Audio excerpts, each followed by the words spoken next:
So next topic is rectal trauma. It's V15.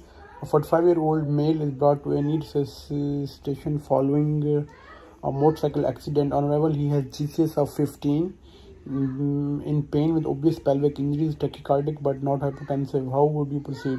So again, resisted according to the latest protocol, A, B, C, and C spine, 2 large bore cannulas, arguments for fluid, not hypotensive, could give slow heart mans, don't want to repeated bolus of fluid, likely bleeding from the pelvic injury, so needs blood.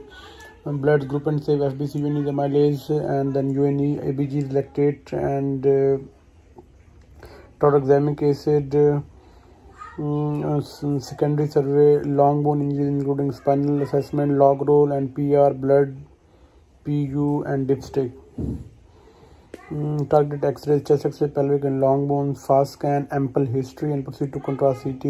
The patient returns from his trauma CT and now hypertensive with BP 70/30 with pulse 1. Patient now has signs of grade 3 shock and most likely causes hypovolemic shock secondary to hemorrhage. Straight with blood and blood products and activate massive blood protocol. Massive transfusion protocol. Tranexamic have not given contract theatre plan for damage control laparotomy. Define damage control laparotomy. It's a life-saving and temporary procedure for unstable patients who have sustained major trauma. Physiological stability rather than anatomical abnormality with planned return to theatre to correct anatomy. Patient is physiologically unstable and no time to achieve anatomical repair. Operative control of the hemorrhage followed by vigorous resuscitation, preventing contamination and avoiding further injury. Convert to damage control laparotomy when patient develops lethal triad of hypothermia, acidosis, and coagulopathy. What is the evidence for use of tranexamic acid? So, crash 2 trial, randomized control trial of effects of tranexamic acid on death and transfusion requirement in bleeding trauma patients. Death and transfusion. Tranexamic 1 gram over 10 minutes, followed by tranexamic acid 1 gram over 8 hours.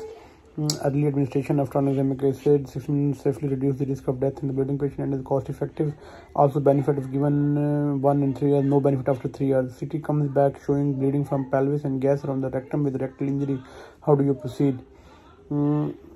Discussion with the IR and orthopedics plan for the pelvic injury. Is it amenable to IR and embolization? Hemodynamic status of the patient, if unstable, should proceed to laparotomy, in which cases rectal injury at the same time, in which case assess the rectal injury at the same time. Orthopedics decide to take the patient to theatre to control the pelvic injury. What is your plan for theatre?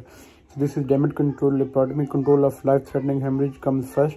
Full abdominal assessment of all 4 quadrants to exclude other hemorrhage. So liver, spleen and retroperitoneum.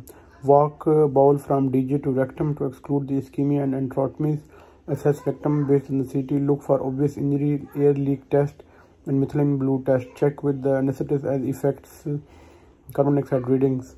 And then flexible spinoidoscopy. If rectal injury detected may require defunctioning colostomy. If small, they can be treated with local repair, washout and drains. This is not the time to perform extensive mobilization and dissection of the rectum. In case of damage laparotomy, may choose to repair and defunction. Thank you.